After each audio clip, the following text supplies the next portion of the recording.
Ayan mga idol. So of course, Philippines Pride and of course, Cordilleras Pride mga idol. Sir Audie Benzi of Philippine ASCO. Pakilala mo yung sarili mo ulit. Diba? Ayan. So syempre, sa isang buong taon, kumusta naman? Ano namang parang what's new with Sir Audie? Diba? New. Parang naging day, wala. Halos same year. Halos same, most likely, training, games. Winning, gano'n. Oh! Diba?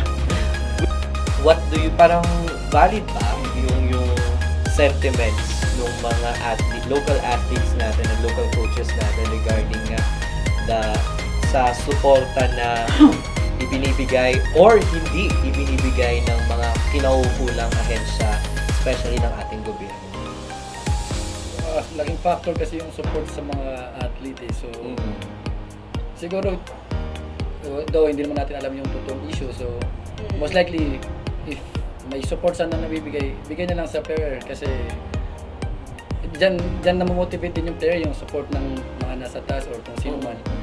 And hopefully, hindi lang yung about sa nangyari ngayon, yung pinag-usapan natin. Hopefully, lahat ng sports, in general, kasi parang may mga narinig ako dito rin sa atin na hindi nakakalaro ng mga tournament dito kasi walang budget yung every sports.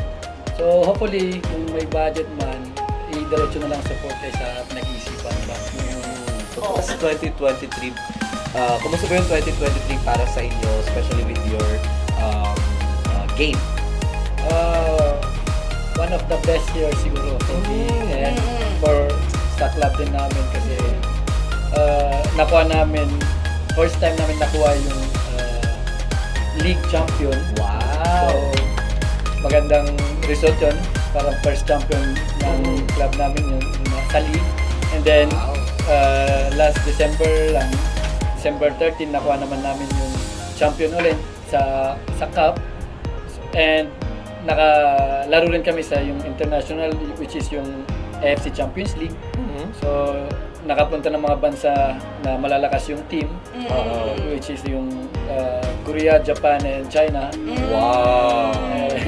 And yun, akala ko kaya ko yung lamig, hindi pala, mas malamig pala doon. Oo, kasi kung dito, andap-andap lang kasi tayo. Doon ko is no talaga. So parang ano ba, may mga difference ba ng trainings? Parang depende rin sa weather nung sa country na pupuntahan. So parang for sa Korea, ano yung mga trainings? Kasi nag-training sila sa that time. Halos same lang din, pero yung suot siguro na may gloves, naka-long sleeve. Sa mga trainings naman, sir, parang how is the call naman? Is it parang sa mga nagsa-start or nagbabalak po, parang ano yung expectations nila sa trainings? For example, kasi you're into an agency ba or into a team, iba-iba siguro yung ways of training nila, depende sa coach, no? So, ano yung parang expectations ng mga bago for them para parang at least may idea na sila. For example, napapasok nila na sila sa football. At least alam nila na ganito pala ka-extreme yung training sa pagdaraanan nila. Siguro first is yung may tawag kaming conditioning. So like 2 months before yung tournament or 1 month before, meron yung 1 month straight na puro takbuhan, gyms, na kailangan makuha namin yung 100% ang condition namin para pagdating sa game, hindi kami madaling mapagod, hindi kami madaling ma-injure. And pag nag-start na yung tournament, medyo change na lang yung training, more on tactical and sa team tactics. So medyo relax, medyo short and sharp na lang yung training pag during yung tournament. Pero pag yung before, yun talaga yung medyo hell pagod. May mga trainings din po ba ng kunwari parang sa mental discipline, gano'n, or sa tawag nito, kasi may mga mainit sa laro, mga gano'n. Di ba kailangan kasi nila ng discipline din? May mga gano'n din ba? Parang mga mental toughness na lang. So, patience.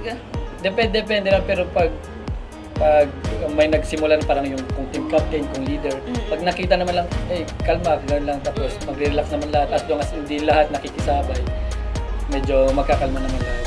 Pero hindi pa rin maiwasan yan yung mga mainit yung... I-ice bath nyo. Charot. Kulang sa ice bath. Pero may mga penalty kasi yun, di ba, sa game. When hindi ka pwedeng magsabi ng bad words. Hindi ka pwedeng makipag-away kasi automatic tatanggalin ka talaga sa field. So, syempre, parang that's a show of being a sportsman. Oo. Show of your sportsmanship. Na dapat, syempre, disiplinado ka pa rin during the game and even after the game.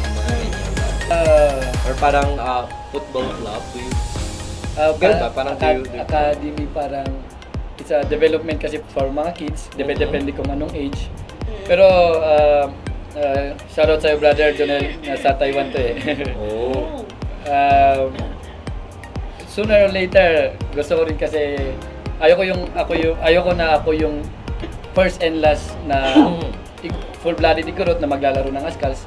Gusto ko rin meron din mga susunod na mapababae man o lalaki, kaya plano ko talagang magtayo rin ng academy para at least tuloy-tuloy yung development ng bata, hindi lang yung parang every 2 months, every 3 months may tournament. So gusto ko sana kahit every day, hapon, kahit 1 hour, 2 hours, tuloy-tuloy yung training nila kasi siguro kasi pinanggalingan ko rin sa Manila nung nag-college, high school ako, ganun na everyday.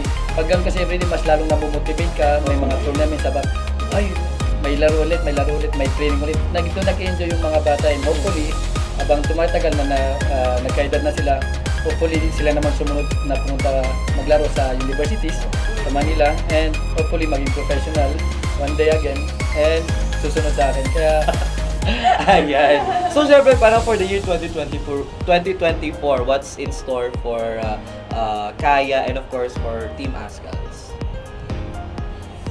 May kung na ba? Parang may mga nakapila na bang tournaments or masasalihang games? Yes, yung darating this coming March, yun, Philippine Football League, start ulit. Then, mga September, start ulit yung Copa Alcantara.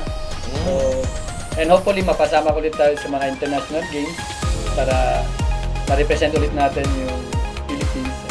And also, mayroon din yung sa Ascals, may game din this coming March World Cup qualifier. Wow! So, hopefully, mapasama ulit. Go push natin yan.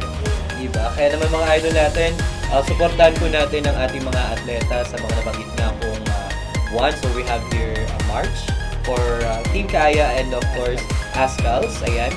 And of course, sa September, ayan, mga bare months na po the other games, ayan. So, at least, syempre, hindi man po natin sila kayang suportahan, ang tawag ito, financially, yun lang bang to boost them, to lift their spirits, mga idol, mabigay natin yun sa kanila.